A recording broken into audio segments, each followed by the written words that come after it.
علی رسولہ الکریم اما بعد۔ سورۃ الحشر میں یہود کا حشر بیان کیا گیا ہے۔ اس مناسبت سے اس کا نام سورۃ الحشر ہے۔ پہلی ہی آیت میں تو یہ بتایا گیا کہ کائنات کی ہر چیز اللہ کی تسبیح اور تقدیس اور حمد و ثنا بیان کرتی ہے اور اس کی وحدانیت اور قدرت و جلال کی گواہی دیتی ہے۔ دوسری ہی آیت سے یہود مدینہ کا حشر بیان کیا گیا۔ مدینہ منورہ میں یہودیوں کے بڑے بڑے 3 قبائل آباد تھے۔ نبی اکرم صلی اللہ علیہ وسلم جب ہجرت فرما کر یہاں تشریف لائے، اسلامی حکومت قائم ہوئی، ان یہود کے ساتھ آپ صلی اللہ علیہ وسلم نے معاہدے کیے جس کو میثاق مدینہ کے نام سے جانا جاتا ہے کہ ہمارے دشمنوں کا تم ساتھ نہیں دو گے، تمہارے دشمنوں کا ہم ساتھ نہیں دیں گے، ہم ایک ہی علاقے کے رہنے والے ہیں، باہر کا کوئی بھی اگر ہمارے ساتھ زیادتی کرے گا تو ہم مل کر اس کا مقابلہ کریں گے، ایک دوسرے کی ضروریات کا خیال رکھیں گے، ایک دوسرے کے حلیف بن کر رہیں گے۔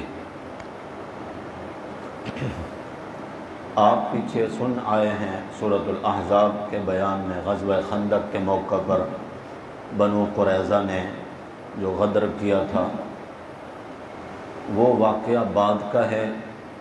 اس صورت میں جو بیان ہو رہا ہے یہ پہلے کا ہے۔ ہمارا چونکہ یہ صبح کا درس ریکارڈ ہوتا ہے، مزید سننے کے لیے آپ سورۃ الاحزاب کا خلاصہ سن سکتے ہیں، آپ کو وہ تمام واقعات سیاق و سباق کے لحاظ سے اچھے طریقے سے سمجھ میں آ جائیں گے۔ یہاں پر بنو نذیر ایک بڑا قبیلہ تھا یہود کا، بنو قریظہ کا حشر آپ نے سنا سورۃ الاحزاب میں۔ بنو نذیر کا جو سردار تھا اس کا نام تھا کعب بن اشرف۔ یہ بہت چرب زبان اور بہت ہی ذہین آدمی تھا، شاعر بھی تھا۔ جب غزوہ احد میں مسلمانوں کا بڑا نقصان ہوا تو یہاں کے یہودیوں نے اپنے طور پر یہ سمجھ لیا کہ اب تو مسلمان کافی پس چکے ہیں اور ان کا بڑا نقصان ہوا ہے، تو یہ کھل کر بکواسات کرنے لگے۔ بازار میں اگر مسلمان جاتے تو ان کے اوپر آوازیں کستے، اور کعب بن اشرف جو ہے وہ یہاں سے مکہ گیا، وہاں جا کر بدر والوں کی کافروں کے جو سردار مارے گئے تھے ان کے لواحقین سے تعزیتیں کیں، مرثیے لکھے اور ان کو پڑھ پڑھ کر سناتا، خود بھی روتا، ان کو بھی رلاتا۔ ہمارے ہاں بھی اس طرح کے کچھ لوگ ہیں، رونا نہیں بھی آتا نا پھر بھی وہ روتے ہیں، مرثیے پڑھتے ہیں، رونا نہیں آتا روتے بھی ہیں پھر رلاتے بھی ہیں۔ یہ انہی میں سے کعب بن اشرف کی نسل میں سے۔ اور کعبہ کا غلاف پکڑ کے اس نے مشرکین کو اس بات پر اکسایا کہ ہم جتنے بھی یہود ہیں تمہارا ساتھ دیں گے، تم لوگ چڑھائی کرو تو صحیح مدینہ پر۔ اسی کے نتیجے میں پھر وہ غزوہ احزاب بھی پیش آیا بعد میں۔ لیکن جب یہ واپس آیا تو مدینہ منورہ میں اس نے ایک تو یہ کہ آپ صلی اللہ علیہ وسلم کی گستاخی میں اشعار کہے، دوسری یہ کہ صحابیات عورتوں کے بارے میں یہ ایسی ایسی غزلیں بنا بنا کر گاتا تھا اور لوگوں کو سناتا۔ آپ صلی اللہ علیہ وسلم کو بہت صدمہ پہنچا۔ صحابہ کی موجودگی میں آپ صلی اللہ علیہ وسلم نے اظہار فرمایا۔ محمد بن مسلمہ ایک صحابی ہیں، وہ کھڑے ہوئے کہنے لگے یا رسول اللہ آپ کعب کے بارے میں کیا چاہتے ہیں؟ آپ یہ چاہتے ہیں کہ ہم اس کو قتل کر دیں؟ آپ صلی اللہ علیہ وسلم نے فرمایا ہاں۔ کہنے لگے پھر آپ مجھے اجازت دیں، میں کسی تدبیر کے ذریعے اس کو قتل کروں گا۔ اور پھر بڑی تفصیل ہے اس تدبیر میں کہ کس طریقے سے انہوں نے قابو کیا اس کو، اور رات کی تاریکی میں جا کر کعب بن اشرف کو قتل کیا اور اس کا سر نبی کریم صلی اللہ علیہ وسلم کے قدموں میں لا ڈالا۔ اس کا اثر یہ ہوا کہ یہودی خوف زدہ ہو گئے، دب گئے۔ اسی دوران آپ صلی اللہ علیہ وسلم کے پاس منافقین کا ایک قبیلے کے لوگ آئے اور کلمہ پڑھا، کہنے لگے کہ ہم مسلمان ہیں، ہمارے بہت سارے قبائل ہیں وہ مسلمان ہو جائیں گے، آپ ہمارے ساتھ قرآن کا علم رکھنے والے جو علماء ہیں آپ کے صحابہ وہ ہمارے ساتھ بھیجیں، جو جا کر لوگوں کو دین سکھائیں۔ آپ صلی اللہ علیہ وسلم نے اپنے صحابہ میں سے چن چن کر جو سب سے زیادہ قرآن کا علم رکھنے والے تھے 70 صحابہ کرام کو ان کے ساتھ بھیجا، اور وہ تو کافر تھے، انہوں نے غدر کیا، راستے میں جا کر ان تمام صحابہ کرام کو انہوں نے بے دردی کے ساتھ ظلماً قتل کر دیا، شہید کر دیا۔ صرف ایک صحابی بچ گئے کسی طریقے سے۔ جب وہ واپس آ رہے تھے تو راستے میں ان کو 2 کافر ملے، انہوں نے دونوں کو قتل کر دیا۔ آپ اندازہ لگائیں 70 صحابہ کرام شہید کر دیے گئے دھوکے کے ساتھ۔ نبی کریم صلی اللہ علیہ وسلم کو جب اطلاع ملی تو آپ صلی اللہ علیہ وسلم 1 مہینہ تک قنوت نازلہ پڑھ کر ان کافروں کے قبائل کا نام لے لے کر بد دعا فرماتے رہے، ان کے لیے عذاب کی دعائیں کرتے رہے۔ ظاہر ہے کہ حضور اکرم صلی اللہ علیہ وسلم عالم الغیب نہیں تھے، علم غیب اللہ کا خاصہ ہے۔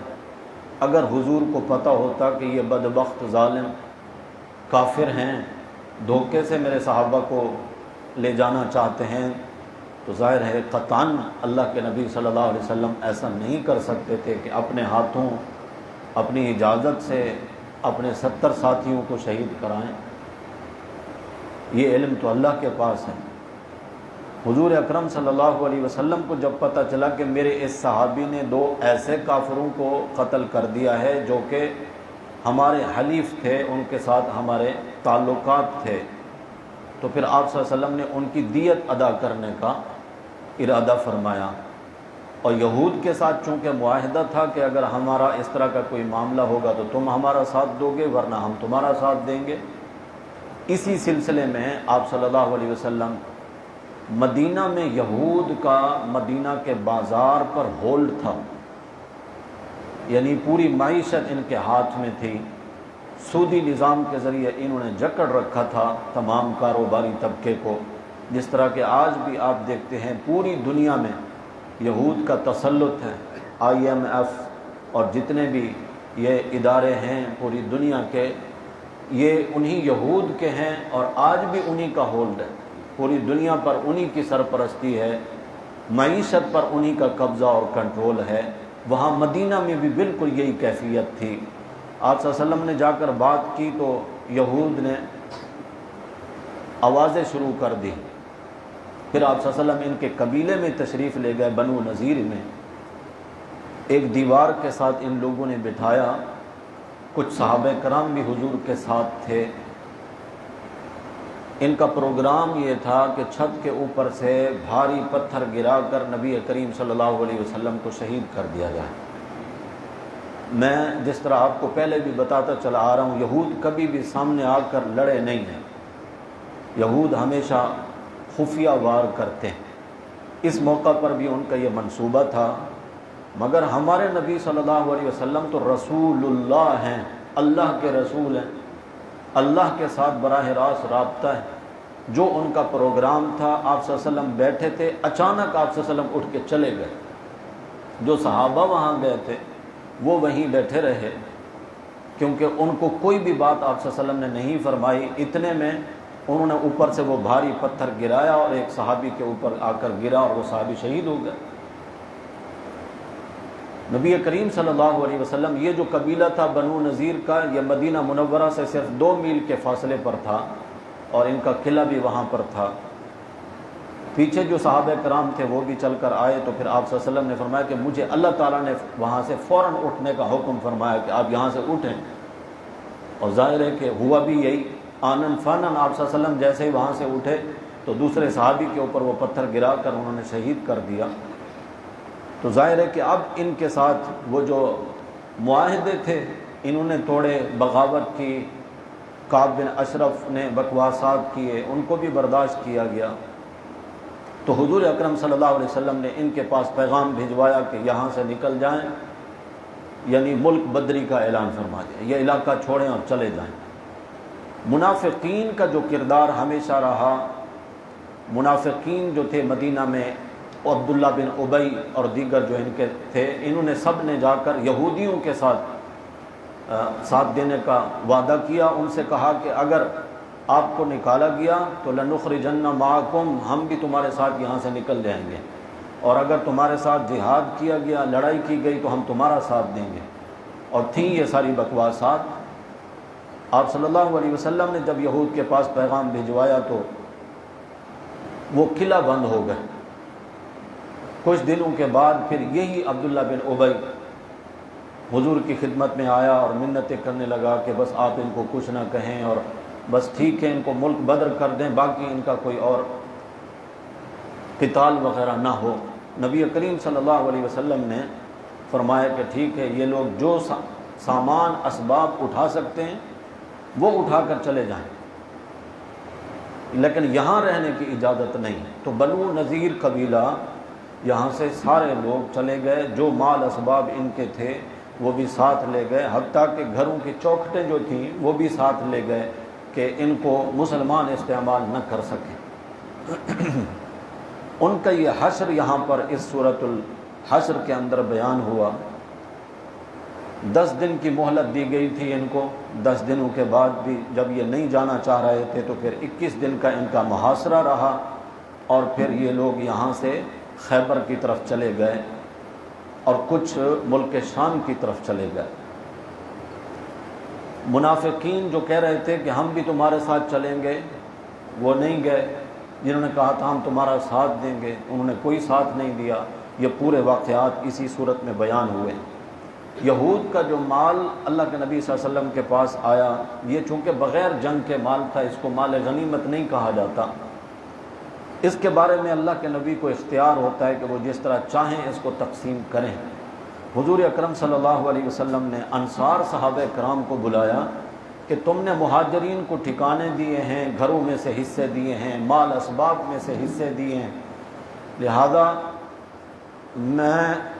میری ایک رائے ہے، یہ جتنا بھی مال ہے یہ مہاجرین کو دے دیا جائے تاکہ تمہارے اوپر سے ان کا بوجھ ہلکا ہو اور وہ اپنے کاروبار کریں یا اپنے ٹھکانے بنائیں، یا جس طرح تم چاہو تو میں انصار اور مہاجرین میں جو حصے آتے ہیں تقسیم کر دوں۔ یہاں پر اللہ تعالیٰ نے صحابہ کرام کی تعریفیں کی ہیں۔ حضرت سعد بن عبادہ، حضرت سعد بن معاذ رضی اللہ تعالی عنہ، یہ 2 عظیم صحابی ہیں، بڑا نام ہے ان کا۔ انصار مدینہ کے بڑے بڑے جو قبائل تھے یہ ان کے سردار تھے۔ انہوں نے عرض کیا یا رسول اللہ صلی اللہ علیہ وسلم، ہمارے ماں باپ آپ پہ قربان ہو جائیں، آپ یہ سارا مال ہمارے مہاجر بھائیوں کو دے دیں، اور وہ جس طرح ہمارے حصہ دار رہ رہے ہیں وہ اسی طرح ہمارے حصہ دار رہیں، ہمیں کوئی اعتراض نہیں۔ اللہ تعالیٰ اس کو بیان فرما رہے ہیں، یؤثرون علی انفسہم ولو کان بہم خصاصہ۔ صحابہ کی شان یہ ہے کہ خود ضرورت مند ہوتے ہوئے اپنی ذات پر دوسروں کو ترجیح دیتے ہیں، یہ صحابہ کی صفت ہے۔ جنگ کے موقع پر ایک صحابی نے اپنے بھائی کو دیکھا کہ میرا بھائی زخمی ہے، تڑپ رہا ہے، پانی مانگ رہا۔ یہ انصاری صحابی اپنے بھائی کو پانی پلانے کے لیے گیا تو برابر میں ایک مہاجر صحابی بھی زخموں سے چور، وہ بھی پانی مانگ رہے تھے۔ یہ زخمی انصاری اپنے بھائی سے کہتا ہے کہ پہلے اس کو پانی پلائیں۔ وہ ان کے پاس پانی لے کر گئے تو تیسرے نے آواز لگائی، العطش، مجھے پیاس لگی ہے، پانی دو۔ تیسرے کے پاس پانی لے کر گئے تو وہ شہید ہو چکے تھے، واپس دوسرے کے پاس آئے، وہ بھی شہید ہو چکے تھے۔ اپنے بھائی جن کو پانی پلانے کے لیے گئے تھے ان کو پانی دینے کے لیے گئے تو وہ بھی شہید ہو چکے تھے۔ صحابہ ایسے تھے، دوسروں پر قربانی دینے والے، اپنی ذات پر دوسروں کو ترجیح دینے والے۔ اسی ضمن میں مفسرین نے وہ واقعہ بھی لکھا ہے حضرت ابو طلحہ انصاری رضی اللہ تعالیٰ عنہ کا، حضور اکرم صلی اللہ علیہ وسلم کے پاس ایک اجنبی مہمان آیا. حضور کے گھر میں جتنے بھی آپ کے گھر تھے ازواج مطہرات کے، کہیں پر بھی مہمان کو کھلانے کے لیے کھانا نہیں تھا. حضور نے مغرب کی نماز کے بعد فرمایا کہ یہ میرا مہمان ہے، کوئی ہے جو اس کی میزبانی کرے؟ حضرت ابو طلحہ کھڑے ہوئے، یا رسول اللہ میرا مہمان ہوگا، میرے نصیب کہ میں اللہ کے رسول کے مہمان کو اپنا مہمان بناؤں. گھر لے گیا اور جا کر بیوی سے پوچھا کہ گھر میں کچھ ہے؟ حضرت ابو طلحہ کو نہیں پتہ تھا کہ میرے گھر کی کیا کیفیت ہے، لیکن نہیں، جو ہو سکتا ہے وہ تو ہم کریں. آگے بڑھ کر اللہ کے نبی سے مہمان کا ہاتھ پکڑ کے گھر لے گئے. بیوی کہتی ہے کہ گھر میں اتنا کھانا ہے، بچے کھائے تو ہم سب بھوکے، مہمان کو کھلا لیں تو پھر بچے بھی بھوکے ہیں. فرمایا کوئی بات نہیں، بچوں کو بہلا کر سلا دو، اللہ کے نبی کا مہمان آیا ہے، وہ پیٹ بھر کر کھانا کھا لے. ایک تدبیر یہ کرنا کہ جب کھانا کھانے کے لیے بیٹھیں تم چراغ درست کرنے کے بہانے بجھا دینا، اندھیرا ہوگا، ہم ہاتھ منہ چلاتے رہیں گے، مہمان یہ سمجھے گا کہ یہ بھی کھانا کھا رہے ہیں، ہم نہیں کھائیں گے، اللہ کے نبی کا مہمان کھانا کھائے گا. یہ جو وقت ہے یہ اندھیرا ہے، اندھیرے میں یہ واقعہ ہوا. صبح فجر کی نماز کے لیے جب حضرت ابو طلحہ تشریف لائے، نبی کریم صلی اللہ علیہ وسلم نے ان کو بلا کر فرمایا اللہ نے تمہارے رات والے عمل کی بڑی تعریف کی. اللہ کے نبی تو نہیں دیکھ رہے تھے، آسمان کا رب تو اس کے لیے تو اندھیرا اجالا برابر. اللہ تعالیٰ نے ان کی تعریف فرمائی، اور قرآن کے ان الفاظ میں اللہ کے نبی صلی اللہ علیہ وسلم کے اصحاب کی تعریف کی گئی ہے، اور صحابہ ہیں ہی تعریف کے لائق. وہ صحابہ جن کے بارے میں اللہ پچھلی سورۃ المجادلہ کے آخر میں فرما رہے ہیں کہ یہ وہ لوگ ہیں، لا تجد قوما یؤمنون باللہ والیوم الآخر یوادون من حاد اللہ ورسولہ ولو كانوا آباءهم او ابناءهم او اخوانهم او عشیرتهم. صحابہ سے بڑھ کر آپ کسی کو ایسا نہیں پائیں گے کہ ایک طرف اللہ اور اس کے رسول کی محبت ہے اور دوسری طرف خاندان والے قریبی رشتہ دار. فرمایا وہ سب کو چھوڑ سکتے ہیں، اللہ رسول کو نہیں چھوڑ سکتے. یہی تو وہ لوگ ہیں اولئک کتب فی قلوبہم الایمان. اللہ فرماتے ہیں ان کے دلوں میں ہم نے ایمان کو لکھ دیا ہے. رضی اللہ عنہم ورضوا عنہ، اللہ ان سے راضی ہو گئے ہیں. اولئک حزب اللہ، اللہ فرماتے ہیں یہ اللہ کا لشکر ہے. الا ان حزب اللہ هم المفلحون. میرے پیغمبر اللہ کا لشکر ہی کامیاب ہے. یہ اللہ کی فوج قرار دیا اللہ نے صحابہ کرام کو. پاکستان ایک ملک ہے اور اس کی بھی فوج ہے. پاکستان کی فوج نے اپنے لیے یہ قوانین بنائے ہیں کہ فوج پر تنقید نہیں ہو سکتی، اس کو بغاوت قرار دیا گیا ہے. اگر پاکستان کی فوج پر تنقید نہیں ہو سکتی تو کیا رب کی فوج پر تنقید ہو سکتی ہے؟ صحابہ رب کی فوج ہیں. کبھی کوئی بھنگی اٹھتا ہے، کبھی کوئی ذاکر اٹھتا ہے اور صحابہ پر طعن کرتے ہیں، تبرہ کرتے ہیں. لا الہ الا اللہ کے نام پر وجود میں آنے والے ملک میں کیا مظلوم صرف اللہ کے نبی کے اصحاب رہ گئے؟ کسی بھی حکمران کے دل میں ذرہ برابر ایمان نہیں ہے. کیا یہ سارے بے ایمان ہمارے حکمران ہیں؟ کسی کو غیرت نہیں آتی؟ اگر ساری عوام یہ ساری باتیں سن لیتے ہیں، حکمرانوں تک یہ باتیں نہیں پہنچتی، دعا کیا کرو اللہ ان بدبختوں کو ہدایت دے دے، یا پھر اللہ تعالیٰ اپنی دھرتی کو ان لوگوں سے پاک کر دے. یہ دھرتی کا سینہ اندر جا کر ہی خراب کریں، اوپر پیٹھ اس کی چھوڑ دیں. جس طرح پاکستان کی فوج پر تنقید نہیں ہو سکتی، رب کی فوج پر بھی تنقید نہیں ہو سکتی. حضور اکرم صلی اللہ علیہ وسلم نے فرمایا اللہ فی اصحابی لا تتخذوہم من بعدی غرضا. 2 مرتبہ اللہ کا لفظ آیا. مطلب یہ ہے کہ میں تمہیں اللہ کا واسطہ دیتا ہوں، تمہیں اللہ کا واسطہ دیتا ہوں کہ میرے بعد میرے صحابہ کو تنقید کا نشانہ نہ بنانا. من احبہم فبحبی احبہم. جس نے میرے صحابہ سے محبت کی، میری محبت کی وجہ سے محبت کی. من ابغضہم. جس نے میرے صحابہ سے بغض رکھا، دراصل اس کے دل میں محمد کا بغض ہے، اس وجہ سے وہ ان سے بھی بغض رکھتا ہے۔ ہماری کوئی رشتہ داری تو نہیں حضرت بلال سے، لیکن جب نام آتا ہے تو ہماری آنکھوں سے آنسو کیوں جاری ہو جاتے ہیں؟ یہی رشتہ داری ہے کہ وہ میرے نبی کے پیارے ہیں، وہ میرے نبی کے محبوب ہیں، میرے نبی کے اصحاب ہیں، انہوں نے نبی سے دین لیا، آگے پوری امت تک دین پہنچایا، وہ ہمارے محسن ہیں۔ آج جو ہم لا الہ الا اللہ پڑھ رہے ہیں، اس کا سبب یہی صحابہ ہیں۔ ہم نے توحید کو مانا، اس کا سبب صحابہ بنے۔ ہم نے اللہ کے نبی صلی اللہ علیہ وسلم کی ذات کو پہچانا، اس کا سبب صحابہ بنے۔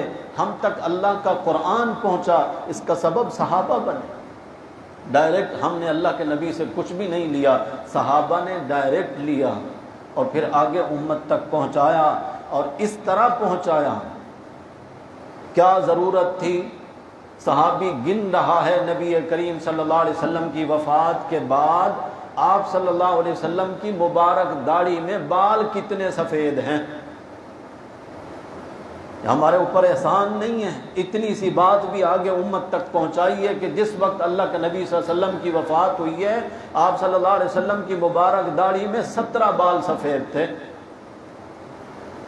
اس کا بھی دین سے تھا کوئی تعلق، ہمارے ایمان سے؟ لیکن نہیں، بعد والے لوگوں تک معلومات پہنچانا۔ اللہ کے نبی صلی اللہ علیہ وسلم نماز میں بھول گئے، سلام پھیر کر مصلی چھوڑ کے اٹھ کے چلے گئے، برابر والے ستون کے ساتھ سہارا لگا کر کھڑے ہو گئے۔ انداز کیا تھا؟ صحابی کہتا ہے سیدھے ہاتھ کی انگلیوں میں الٹے ہاتھ کی انگلیاں دی تھیں، اور بائیں ہاتھ کی پشت پر دائیں رخسار رکھ کر نبی کریم صلی اللہ علیہ وسلم یوں کھڑے تھے۔ بات تو بیان کرنی تھی کہ حضور 4 رکعت والی نماز میں 2 رکعت پر سلام پھیر کر اٹھ کے چلے گئے، لیکن وہ کیفیت بھی صحابی نے گویا کہ ویڈیو بنا کر ہمیں دکھا دی نا کہ اللہ کے نبی صلی اللہ علیہ وسلم یوں کھڑے تھے۔ یہ ہمارے اوپر صحابہ کا احسان ہے۔ صحابہ کوئی معمولی لوگ نہیں ہیں، بے دین قسم کے لوگ جو ان پر تنقید کرنا شروع کر دیں، یہ آسمان کے ستارے ہیں۔ حضور نے نہیں فرمایا اصحابی کالنجوم، میرے صحابہ ستاروں کی مانند ہیں، فَبِأَيِّهِمْ اِقْتَدَيْتُمْ اِهْتَدَيْتُمْ، تم میں سے جو کوئی میرے کسی صحابی کے پیچھے چل پڑا ہدایت پہ۔ ستارے اونچے ہوتے ہیں، ستاروں پہ کوئی کمند نہیں ڈال سکتا۔ ستاروں کی طرف رخ کر کے تھوکنے والا اپنے منہ کو خراب کر سکتا ہے، ستاروں تک نہیں پہنچ سکتا۔ ستارے چھوٹے بھی ہوتے ہیں، بڑے بھی ہوتے ہیں، کسی ستارے کی روشنی زیادہ ہوتی ہے، کسی کی کم ہوتی ہے۔ کوئی ستارے کبھی کبھی کالے بادلوں کے پیچھے چھپ جاتے ہیں، لیکن اس سب کے باوجود وہ ستارے ہی رہتے ہیں۔ ان کو کوئی مٹی کے تیل سے جلنے، وہ ان کا منہ نہیں چڑھا سکتا کہ میری روشنی تم سے زیادہ ہے۔ جن صحابہ کرام پر تنقید کی گئی، تاریخ میں جو کچھ ان کے خلاف لکھا گیا، یہ کالے بادل ہیں جو ان ستاروں کے سامنے آئے ہیں۔ ان کا نور اور ان کی روشنی پھر بھی کسی صورت کم نہیں ہو سکتی۔ اللہ نے ایسے نہیں تعریفیں کی، کیا لگتے تھے وہ اللہ کے؟ رشتہ داری تھی ان کی کوئی میرے اللہ کے ساتھ؟ اللہ تو غنی ہے، بے پرواہ ہے، اللہ الصمد، اللہ بے نیاز ہے، اللہ کو تو کسی کی کوئی پرواہ نہیں، مگر اللہ کے دین کے وہ ایسے مددگار، اللہ کے نبی صلی اللہ علیہ وسلم کا اس قدر انہوں نے ساتھ دیا مشکل حالات میں کہ اللہ تعالیٰ نے جگہ جگہ قرآن مقدس میں صحابہ کرام کی تعریفیں کی ہیں۔ دعا کیا کرو اللہ قیامت کے دن ہمارا حشر ان لوگوں کے ساتھ فرما دے جہاں ان کے جوتے رکھنے کی جگہ ہوگی جنت میں، اللہ وہیں پر ہمیں جھونپڑا ہی دے دیں، تب بھی ہماری خوش قسمتی ہوگی۔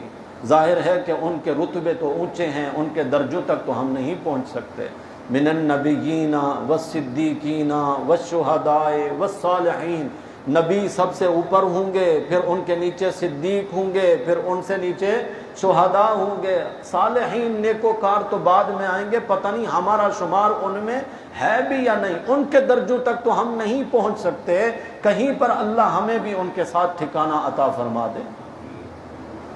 آگے جو سورۃ الحشر شروع کے بعد سورۃ الممتحنہ ہے، اس کی ابتدا میں اسی طرح ایک صحابی سے غلطی ہو گئی، اللہ کے نبی صلی اللہ علیہ وسلم کا راز فاش ہو گیا ان سے، اللہ تعالیٰ نے تنبیہ فرمائی ان کو اور فرمایا کہ ایمان والو کافروں کو اپنا دوست نہ بناؤ، جو میرے دشمن ہیں تمہارے دشمن ہیں، کبھی ان سے دوستی نہ کرو۔ کافر کا دوست ہو سکتا ہے، کافر مسلمانوں کا دوست کبھی نہیں ہو سکتا۔ اس حقیقت کو قرآن نے کس قدر کھول کھول کے بیان کیا۔ یہ جو 3 قبائل میں نے بتائے یہود کے، تینوں کے آپس کے تعلقات بہت خراب تھے، آپس میں نہیں بنتی تھی، لیکن مسلمانوں کے خلاف یہ تینوں یکجان تھے۔ آج بھی آپ دنیا کا جائزہ لے لیں، عیسائیوں کے یہودیوں کے ساتھ اختلافات، یہودیوں کے ہندوؤں کے ساتھ اختلافات، ہندو کے سکھ کے ساتھ اختلافات، مگر جہاں بات آئے گی مسلمان کی وہاں یہ سارے کافروں کی ایک ہی آواز ہوگی کہ مسلمانوں کے خلاف یہ یکجان ہیں۔ اس لیے اللہ تعالیٰ چھٹے پارے میں اس کو بیان فرماتے ہیں، اور دیگر مقامات پر بھی، یہاں پر بھی ایمان والوں کو خطاب کر کے اللہ فرماتے ہیں ان کو اپنا دوست نہ بناؤ، یہ میرے بھی دشمن ہیں تمہارے بھی دشمن ہیں۔ جس صحابی کو اللہ نے تنبیہ فرمائی تھی، گویا کہ یہ ڈانٹ تھی ان کے بارے میں، بے ہوش ہو گئے، صحابہ نے پانی کے چھینٹے مار کر ہوش میں لایا، صحابہ نے کہا کہ اللہ نے آپ کو ڈانٹا ہے، غم کی وجہ سے آپ بے ہوش ہو گئے؟ کہنے لگے نہیں، خوشی کی وجہ سے بے ہوش ہوا ہوں، غلطی مجھ سے ہوئی تھی اتنی بڑی، لیکن اللہ نے جب مجھے تنبیہ بھی کی ہے نا، تب بھی اللہ کہتے ہیں یا ایھا الذین آمنوا، اللہ نے مجھے منافقین کی صف میں بھی شمار نہیں کیا، کافرین کی صف میں بھی مجھے شمار نہیں کیا، میرے ایمان کی گواہی اللہ نے دی ہے، پھر بھی میں اللہ کا شکر ادا کرتا ہوں کہ میرا ایمان تو بچ گیا۔ انہی آیات میں وہ آیت بھی ہے جس میں بیعت کرنے کا حکم ہے، یہ خاص طور پر خواتین کے متعلق آپ صلی اللہ علیہ وسلم کو ہدایات دی گئی ہیں۔ فتح مکہ کے دن جس وقت اللہ کے نبی صلی اللہ علیہ وسلم کعبہ کو بتوں سے پاک کر کے فارغ ہوئے، جب آپ کعبہ سے باہر نکلے تو دروازے میں کھڑے ہیں، دونوں چوکھٹوں پر یوں ہاتھ رکھا ہے، سامنے مشرکین بیٹھے ہیں، ظاہر ہے کہ وہ انتظار میں تھے کہ آج پتہ نہیں ہمارے بارے میں اللہ کے نبی کیا حکم صادر فرماتے ہیں، لیکن حضور اکرم صلی اللہ علیہ وسلم نے وہی بات فرمایا کہ جو بات یوسف علیہ السلام نے اپنے بھائیوں سے کہی تھی، لا تثریب علیکم اليوم، جاؤ میں نے تمہیں معاف کر دیا۔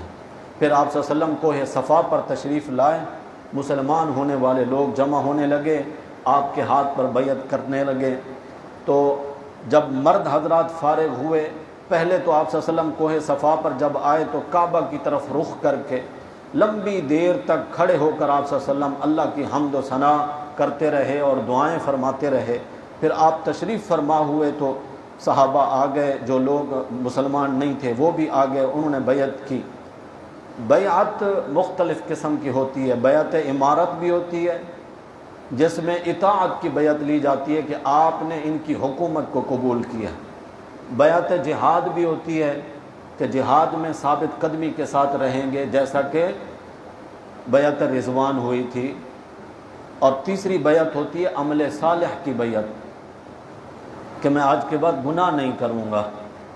یہ مسلمان ہونے والی صحابیات سے بیعت لی جا رہی ہے کہ ہم گناہ نہیں کریں گے۔ تو آپ صلی اللہ علیہ وسلم نے جب یہاں پر یہ مسئلہ سنتے جائیں، نبی کریم صلی اللہ علیہ وسلم جب بیعت فرماتے تھے، مرد حضرات تو آپ صلی اللہ علیہ وسلم کے مبارک ہاتھ پہ ہاتھ رکھ کر بیعت کرتے تھے، کبھی کسی خاتون غیر محرم کا ہاتھ آپ صلی اللہ علیہ وسلم نے اپنے ہاتھ میں نہیں لیا۔ خواتین کے لیے بیعت کا طریقہ یہ ہوتا کہ چادر مبارک پھیلا دی جاتی، ایک کونے سے آپ صلی اللہ علیہ وسلم پکڑ لیتے، مزید چادریں ان کے ساتھ پھیلا کر باندھ دی جاتی ہیں جہاں پردے میں خواتین ہوتی، جو خاتون اس چادر کا کونا پکڑ لیتی تو گویا اس کی بیعت ہو جاتی۔ یا آپ صلی اللہ علیہ وسلم کسی برتن میں پانی میں ہاتھ ڈبو دیتے اور وہ پانی خواتین میں بھیج دیا جاتا، جو اس پانی میں ہاتھ ڈبو لیتی تو اس کی بیعت ہو جاتی۔ نبی کریم صلی اللہ علیہ وسلم کے ہاتھ پر اسی موقع پر آپ صلی اللہ علیہ وسلم کی چچا زاد حضرت ام ہانی نے بیعت کی، مسلمان ہوئیں، حضرت علی کی بہن۔ اسی طرح حضرت ہند جو حضرت امیر معاویہ رضی اللہ تعالیٰ عنہ کی والدہ ہیں، نبی کریم صلی اللہ علیہ وسلم کی ساس ہیں، حضرت ابو سفیان کی اہلیہ ہیں، سردار گھرانے کی خاتون ہیں، بڑی بے باک خاتون ہیں، رشتے میں آپ صلی اللہ علیہ وسلم کی چچی لگتی ہیں اور ساس بھی ہیں، ماں ہیں نبی اکرم صلی اللہ علیہ وسلم کی۔ یہ آئیں حضور کے سامنے اور آپ صلی اللہ علیہ وسلم، انہوں نے چہرہ چھپایا ہوا تھا۔ ابو سفیان بھی موقع پر موجود ہیں، بڑے بڑے جلیل القدر صحابہ موجود ہیں۔ آپ صلی اللہ علیہ وسلم نے بیعت لی اور سب سے پہلی بات جو کی گئی، اللہ یشرکن باللہ شیئا، اللہ کے ساتھ کسی کو شریک نہ کرنا۔ اس نے آگے سے جواب دیا، جن کو ہم نے اللہ کا شریک بنایا تھا وہ تو کسی موقع پر بھی ہمارے کام نہیں آئے، نہ بدر میں، نہ احد میں، نہ احزاب میں، کہیں پر بھی وہ ہمارے کام نہیں آئے، اب بھی ہم اللہ کا شریک بنائیں گے ان کو۔ ولا یسرقنا، فرمایا چوری نہیں کرنی۔ کہنے لگی ابو سفیان بخیل ہے، اس کی جیب سے میں کبھی کبھی پیسہ نکال لیتی ہوں، یہ بھی چوری ہوگی۔ ابو سفیان فوراً بولے، کہنے لگے جو ہو چکا، آئندہ کی بات ہو رہی ہے۔ حضور اکرم صلی اللہ علیہ وسلم نے فرمایا اگر شوہر گھر کے اخراجات کے لیے بخل کرتا ہے، ضرورت کی حد تک اس کی جیب سے پیسے نکال لینا، وہ چوری نہیں ہوگی۔ ولا یزنینا، فرمایا زنا نہیں کرو گی۔ حضرت ہند حیرت سے کہنے لگی یا رسول اللہ، کیا کوئی شریف عورت بدکاری کے بارے میں سوچ بھی سکتی ہے؟ اس سے معلوم ہوتا ہے کہ وہ لوگ کافر تھے، مشرک تھے، مگر اس طرح کی اخلاقی برائیاں ان میں نہیں تھیں۔ اللہ مسلم معاشرے کو ان خرابیوں سے پاک کر دیں۔ ولا یقتلن اولادہن، اولاد کو قتل نہیں کرو گی۔ ہند فوراً بولی آپ نے ہماری اولادوں کو بچایا ہی کہاں ہے، ہم نے ان کو جنا، پالا پوسا، جوان کیا، آپ نے بدل میں سارے ہمارے قتل کر دیے، باقی کتنے بچے ہیں کہ ہم ان کو قتل کریں گے۔ حضرت عمر رضی اللہ تعالیٰ کھلکھلا کر ہنس پڑے اس بات پر۔ ولا یأتینا ببہتان یفترینہ بین ایدیہن وارجلہن، نہ کسی مرد پر بہتان لگاؤ گی، نہ ہی کوئی عورت کسی عورت پر بہتان لگائے گی۔ ولا یعصینک فی معروف، فرمایا کہ نیک اعمال کے معاملے میں جہاں اللہ کے رسول صلی اللہ علیہ وسلم حکم دیں، آپ کی اطاعت کے سامنے نافرمانی نہیں کی جائے گی۔ کہنے لگی یا رسول اللہ صلی اللہ علیہ وسلم، آج سے پہلے آپ کا چہرہ مجھے مبغوض تھا، میں برا محسوس کرتی تھی، آج میں نے ایمان قبول کیا ہے، اللہ کی ذات کی قسم آج سب سے زیادہ آپ کا چہرہ مجھے محبوب لگ رہا ہے۔ نبی کریم صلی اللہ علیہ وسلم نے حضرت ہند کو مغفرت اور رحمت کی دعا دی، اللہ تیری مغفرت فرمائے، اللہ تجھ پر رحمت فرمائے۔ جہاں ذرا توجہ کیجئے گا، دعا دینے والے اللہ کے نبی صلی اللہ علیہ وسلم ہیں، دعا دی جا رہی ہے جن کو، اللہ تیری مغفرت فرمائے، اے اللہ اس کی مغفرت فرما۔ یہ کیا ہے؟ اسی کا نام شفاعت ہے، جس کے لیے ہم دعائیں کرتے ہیں کہ اللہ قیامت کے دن ہمیں نبی کریم صلی اللہ علیہ وسلم کی شفاعت نصیب فرما۔ ہمیں تو پتہ نہیں کہ حضور اکرم صلی اللہ علیہ وسلم ہر ایک کی شفاعت نہیں کریں گے۔ اللہ قرآن میں کہہ رہے ہیں، آیت الکرسی ہے، من ذا الذی یشفع عندہ الا بإذنہ، شفاعت اسی کے بارے میں ہوگی جس کے لیے اللہ اجازت دیں گے۔ پتہ نہیں ہمارے بارے میں اجازت ہوگی نہیں ہوگی، ہم شفاعت کے حقدار ٹھہریں گے یا نہیں ٹھہریں گے، اسی لیے تو ہم اللہ سے مانگتے ہیں کہ اللہ ہمیں شفاعت کا حقدار بنا۔ ہمیں ملے یا نہ ملے، دنیا کے کسی بزرگ ولی کو شفاعت ملے یا نہ ملے، صحابہ وہ ہیں جن کے حق میں اللہ کے نبی صلی اللہ علیہ وسلم نے دنیا میں شفاعت کی ہے، اور ان آپ صلی اللہ علیہ وسلم کے مبارک الفاظ ہمارے کانوں تک پہنچے ہیں، ہماری آنکھوں تک پہنچے ہیں، کتب احادیث میں یہ سب موجود ہے کہ ان کے لیے اللہ کے نبی صلی اللہ علیہ وسلم نے مغفرت کی دعائیں کی ہیں۔ یہ گھرانہ مظلوم گھرانہ ہے، حضرت ابی سفیان کا ان کی اہلیہ حضرت ہند، ان کے بیٹے حضرت معاویہ، چونکہ ان کے تعلقات حضرت علی رضی اللہ تعالیٰ عنہ کے ساتھ کچھ کشیدہ رہے، اسی کو بنیاد بنا کر جن کے باطن میں خبث ہے، خباثت چھپی ہے، وہ لوگ ان پر طعن کرتے ہیں اور نعوذ باللہ ان کے بارے میں بہت کچھ کہہ جاتے ہیں۔ حضور اکرم صلی اللہ علیہ وسلم نے رمضان کے مہینے میں سحری کے وقت حضرت امیر معاویہ رضی اللہ تعالیٰ عنہ کے حق میں دعا کی، اللہ اس کو ہدایت یافتہ بنا، اس کو مہدی بنا کے دوسروں کے لیے بھی ہدایت کا سبب بنے، وحدی بھی اللہم علمہ الکتاب، اللہ اس کو کتاب کا علم عطا فرما، وقہ العذاب، اللہ اس کو عذاب سے بچا۔ یہی شفاعت ہے۔ اللہ کے نبی صلی اللہ علیہ وسلم صحابہ کے بارے میں دنیا میں شفاعت کر کے گئے ہیں، اپنی شفاعت کے بارے میں اتنا پر امید ہیں کہ حضور کی شفاعت سے ہماری بخشش ہو جائے گی۔ صحابہ کے معاملے میں اس قدر ہمارا بخل ہے کہ کوئی بدبخت یہ کہہ دے کہ یہ جہنمی لوگ ہیں۔ اللہ نے تو جنت سجائی ہی اپنے نبی کے یاروں کے لیے ہے۔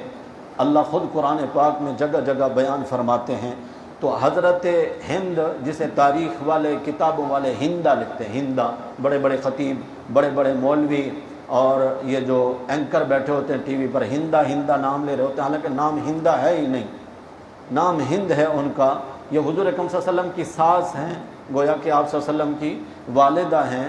حضرت ام حبیبہ رضی اللہ تعالیٰ عنہ ام المؤمنین، مومنوں کی ماں جو ہیں وہ انہی کی بیٹی ہیں، اور حضرت امیر معاویہ بھی انہی کے بیٹے ہیں۔ یہ پورا گھرانہ اللہ کے نبی کے صحبت یافتہ بنے، صحابی بنے۔ کئی مواقع پر اللہ کے نبی صلی اللہ علیہ وسلم نے ان کو دعائیں دی ہیں۔ میں اکثر کہا کرتا ہوں بھائی، ہم میں سے جن حضرات کو اللہ نے مدینہ منورہ کی حاضری نصیب فرمائی ہے، جب ہم واپس آتے ہیں اپنے ملنے جلنے والوں کے سامنے جب تذکرے کرتے ہیں، ہماری کیا کیفیت ہوتی ہے، فخر کے ساتھ ہم بتاتے ہیں۔ میں مسجد قباء گیا تھا، میں نے ریاض الجنہ میں نفلیں پڑھی ہیں، جنت البقیع میں گیا تھا، میں روضہ اطہر کے اس مقام پہ کھڑا تھا، سلام پڑھ رہا تھا۔ میں نے وہ کنواں دیکھا ہے جو حضرت عثمان نے یہودی سے خرید کر کے مسلمانوں کے لیے وقف کیا تھا۔ ہم نے وہ جگہیں دیکھی ہیں جو آج اپنی اصلی شکل میں نہیں ہیں، ہمارے سینے چوڑے ہو جاتے ہیں، فخر سے ہم بتا رہے ہوتے ہیں صحابہ وہ ہیں جنہوں نے میرے نبی کو دیکھا ہے۔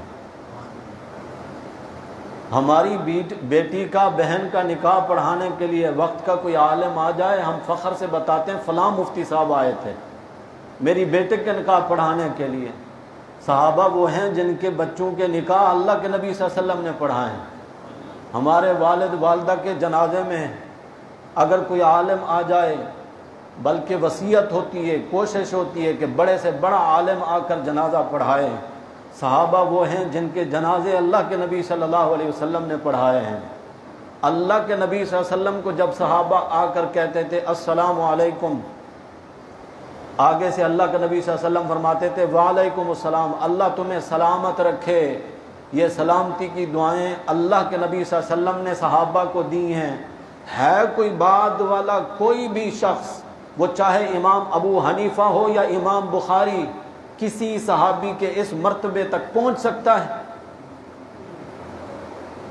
میں سنایا کرتا ہوں، دیہاتی صحابی تھا، کاشتکاری کرتا تھا، تازہ سبزی نبی کریم صلی اللہ علیہ وسلم کی خدمت میں کبھی کبھی پہنچایا کرتا تھا، بازار میں کھڑے ہو کر بیچ رہا تھا۔ آپ صلی اللہ علیہ وسلم پیچھے سے چھپتے چھپتے گئے، وہ آواز لگا رہا تھا نا کہ مرچی لے لو، پودینہ لے لو، دھنیا لے لو، اپنے کھیت کی سبزی ہے، صاف پانی کی، شہر والوں کو تو میسر نہیں ہوتی نا۔ نبی اکرم صلی اللہ علیہ وسلم نے پیچھے سے جا کر ان کو یوں پکڑا، سینے سے لگا کر حضور نے آواز لگائی غلام لے لو، غلام لے لو۔ کہنے لگے یا رسول اللہ بے قیمت ہے، آپ کو کچھ بھی نہیں ملے گا۔ حضور نے فرمایا تیری قیمت کا اللہ اس کے رسول کو پتہ ہے، اللہ کے ہاں کتنا مقام ہے تیرا یہ ہم جانتے ہیں۔ صحابہ تو ایسے تھے جن کے ساتھ حضور اکرم صلی اللہ علیہ وسلم کے اس طرح کے تعلقات تھے۔ بعد والا کوئی بھی، دیکھیں قیامت کے دن میدان محشر میں اگر اللہ پوچھ لیں امام بخاری سے کون سا عمل لے کر آئے ہو، وہ یہی کہیں گے یا اللہ تیرے نبی کی احادیث کا مجموعہ بنایا، امت تک پہنچایا، بڑا عمل ہے۔ ابو حنیفہ تو کیا لایا ہے؟ قرآن و حدیث سے مسائل اخذ کیے، ان کی وضاحت کر کے آگے امت تک پہنچائیں۔ عبد القادر جیلانی تو کیا لایا؟ وہ اپنے زہد اور تقوی پیش کریں، اور اللہ بلال سے پوچھ لیں کہ تو کیا لے کر آیا ہے، اور بلال صرف اتنا عرض کرے کہ میرے اللہ صرف وہ آنکھیں لے کر آیا ہوں جن آنکھوں سے ایمان کی حالت میں تیرے نبی کا دیدار کیا تھا۔ ہے پھر کوئی اور عمل جو حضرت بلال رضی اللہ تعالیٰ عنہ یا کسی بھی صحابی رسول کے عمل کے سامنے پیش کیا جائے؟ یقیناً کوئی بھی عمل، کیونکہ صحابیت کا جو یہ شرف ہے یہ کسب سے حاصل نہیں ہو سکتا، یہ وہبی ہے۔ اللہ جس طرح نبوت والا منصب وہبی ہے، یعنی عبادات کے ذریعے کوئی ترقی کر کے نبی نہیں بن سکتا، بالکل اسی طرح نیکیاں کر کے کوئی صحابی بھی نہیں بن سکتا۔ یہ تو نظر انتخاب میں جو آیا، کہاں حبشے سے اس کو اٹھایا، منڈیوں میں بکوایا، میرے نبی کے قدموں میں لایا، کلمہ پڑھا کر مسلمان بنایا، اور پھر ان کے قدموں کی آہٹ کو جنت میں میرے نبی کو سنوایا۔ یہ رب کی نظر انتخاب ہے، بندے کا اپنا کوئی انتخاب نہیں کہ کوئی نمازیں پڑھنے کی وجہ سے یا تہجد پڑھنے کی وجہ سے ہی صحابی بن جائے۔ صحابی کوئی نہیں بن سکتا۔ اسی لیے نبی کریم صلی اللہ علیہ وسلم نے فرمایا میرا ایک صحابی آدھا کلو جو اللہ کے راستے میں صدقہ کرے، بعد میں میرا آنے والا امتی احد پہاڑ کے برابر سونا اللہ کے راستے میں صدقہ کرے، میرے صحابی کے آدھا کلو جو کا ثواب حاصل نہیں ہو سکتا، کوئی صحابی کے عمل کا مقابلہ نہیں کر سکتا۔ تو صحابہ کی شان اللہ تعالیٰ نے قرآن میں بیان فرمائی ہے۔ آگے جو سورۃ الصف ہے، ابتدائی آیات میں اللہ تعالیٰ کی تسبیح ہی کی بات ہو رہی ہے، اور ایمان والوں کو کہا جا رہا ہے کہ وہ باتیں نہ کہا کرو جو کرتے نہیں ہو، عملی طور پر ہونا چاہیے، صرف زبانی جمع خرچ نہیں ہونی چاہیے۔ اور یہاں پر حضرت عیسیٰ علیہ السلام کی اس بشارت کا بھی ذکر ہے جو انہوں نے نبی کریم صلی اللہ علیہ وسلم کے بارے میں بنی اسرائیل کو بشارت سنائی، انی رسول اللہ الیکم مصدقا لما بین یدی من التوراہ، مجھ سے پہلے جو تورات آ چکی ہے میں اس کی تصدیق بھی کرتا ہوں، اور میں اللہ کا رسول ہوں، ومبشرا برسول، اور میں اس رسول کی بشارت سناتا ہوں، یأتی من بعد اسمہ احمد، جو میرے بعد ایک رسول آنے والا ہے جن کا نام نامی اس میں گرامی ہوگا احمد صلی اللہ علیہ وسلم۔ حضور اکرم صلی اللہ علیہ وسلم فرماتے ہیں ان لی اسماء انا محمد و انا احمد، میرے کئی نام ہیں، ان میں سے دو نمایاں نام میرے ایسے ہیں، ایک میرا نام محمد ہے، ایک احمد ہے۔ ایک اور حدیث میں فرمایا کہ زمین میں میرا نام محمد ہے، آسمان میں میرا نام احمد ہے۔ محمد یہ نام ایسا ہے جن کی سب سے زیادہ تعریف کی گئی، اور احمد اس ہستی کو کہتے ہیں جس نے سب سے زیادہ اللہ کی تعریف کی۔ ایسا لگتا ہے اللہ نے معاہدہ کر لیا کہ میرے پیغمبر آپ سب سے زیادہ میری تعریفیں کریں گے، میں خود بھی اور ساری کائنات کو بھی آپ کی تعریفوں میں لگا دوں گا۔ سورہ محمد کے خلاصہ میں میں لفظ محمد پر اچھی خاصی گفتگو کر چکا ہوں، سننے والے احباب ریکارڈنگ میں اس کو دیکھ سکتے ہیں، سن سکتے ہیں۔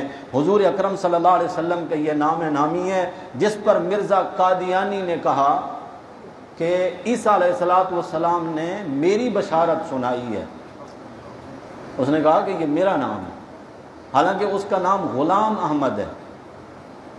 مرزا قادیانی کا نام، یہاں تو لفظ احمد ہے نا، تو ایک مسلمان اس کے پاس پہنچ گیا، اس نے کہا تو کہتا ہے کہ یہ میرے لیے بشارت سنائی گئی ہے، تیرا نام تو غلام احمد ہے، تو احمد تو نہیں ہے۔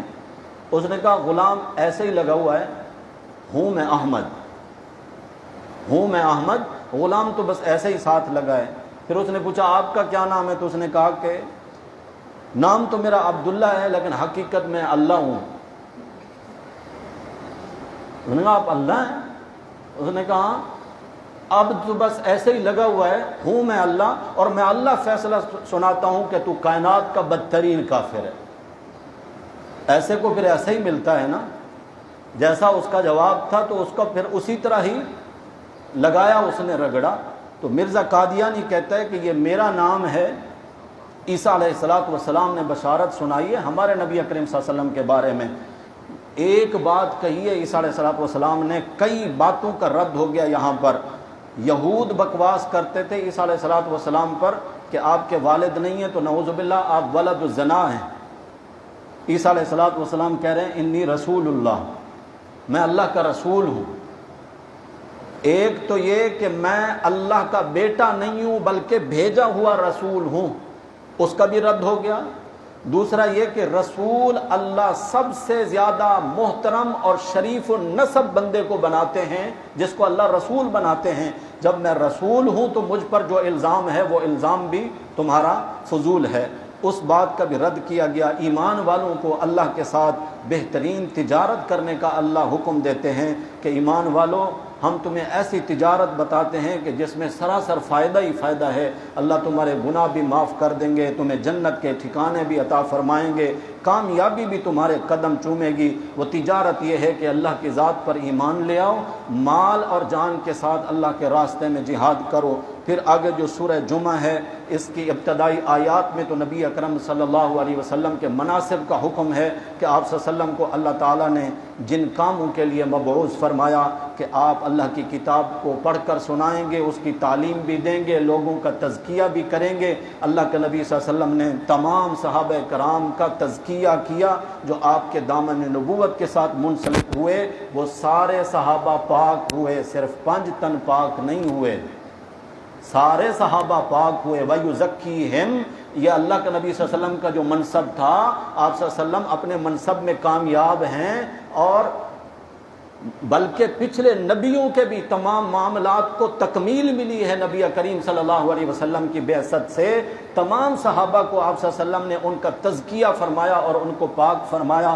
جو لوگ کہتے ہیں کہ آپ صلی اللہ علیہ وسلم کے چند صحابہ باقی 5-7 رہ گئے تھے، باقی سب نعوذ باللہ دین اسلام سے پھر گئے تھے، یہ بدبخت لوگ اصل میں نبی کریم صلی اللہ علیہ وسلم کی ذات پر الزام اپنے منصب میں ناکام رہے۔ مثال کے ذریعے سمجھیے، ایک کلاس میں 20 اسٹوڈنٹ ہیں، کلاس ٹیچر ان کو پڑھاتا رہا، امتحان ہوا، 5 طلبہ پاس ہوئے، 15 فیل ہو گئے۔ آپ کیا کہیں گے؟ سارا قصور کلاس کا ہے؟ ٹیچر کے اوپر بات نہیں آئے گی، کوئی نہیں پوچھے گا کہ آپ کیا کرتے رہے۔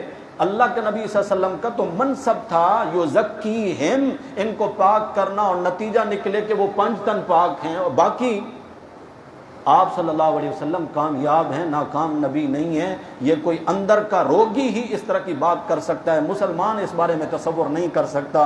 نماز جمعہ کے بارے میں حکم دیا گیا ہے کہ جب جمعے کی اذان ہو جائے تو ہر قسم کی تجارت، خرید و فروخت چھوڑ دیا کرو، اللہ کے ذکر کی طرف دوڑ پڑا کرو۔ البتہ جب نماز سے فارغ ہو جاؤ تو پھر ایسا ہو سکتا ہے کہ تم اللہ کے فضل کو تلاش کرتے ہوئے یعنی رزق حلال کی کوشش میں لگ جاؤ۔ بس یہاں تک بات کافی ہے، اور اللہ تعالیٰ قبول فرمائے اسی کو۔ آج کی رات میں احباب نے کچھ نہ کچھ ریاضت کی ہے تو کچھ بھی نہیں اللہ کے ذات کے سامنے، بس اللہ ہماری یہ ٹوٹی پھوٹی کاوش ہی قبول فرما لیں۔ کل انشاءاللہ سورۃ المنافقون سے خلاصہ عرض کریں گے۔